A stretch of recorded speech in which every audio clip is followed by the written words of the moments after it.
ആത്മീയ മനുഷ്യരാവണം. അമ്മായിയമ്മയ്ക്ക് തുള്ളി വെള്ളം കൊടുക്കത്തില്ല, അപ്പനെ അമ്മയെ നോക്കത്തില്ല. എന്നിട്ട് കുറെ മതപരമായ ചടങ്ങുകൾ നടത്തിയാൽ നിങ്ങൾ ശുദ്ധരായെന്ന് ഞാനും നിങ്ങളും വിചാരിക്കരുത്. അതല്ല യേശുവിൻ്റെ മാർഗം. അകത്തുനിന്ന് വരുന്ന കാര്യങ്ങൾ, അകത്തുനിന്ന് വരുന്നു. വൈരാഗ്യം, വെറുപ്പ്, അസൂയ, പടലപ്പിണക്കം, പാരവെപ്പ്, കൊള്ളിവെപ്പ്, അക്രമം, കൈക്കൂലി, കൊള്ള, അഴിമതി ഇതെല്ലാം കാണിച്ചിട്ട് മതപരമായ കുറച്ച് ചടങ്ങുകൾ നടത്തിയാൽ ശുദ്ധി വന്നു എന്ന് ആരും തെറ്റിദ്ധരിക്കാൻ പാടില്ല.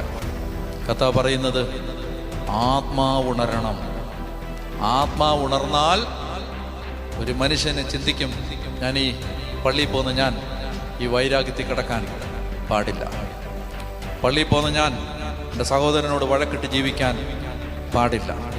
പള്ളിയിൽ പോകുന്ന ഞാൻ എൻ്റെ അയൽവക്കത്തുള്ള പാവപ്പെട്ടവന് എന്തെങ്കിലും ഗതിയില്ലാത്തവനെ സഹായിക്കാതെ ജീവിക്കാൻ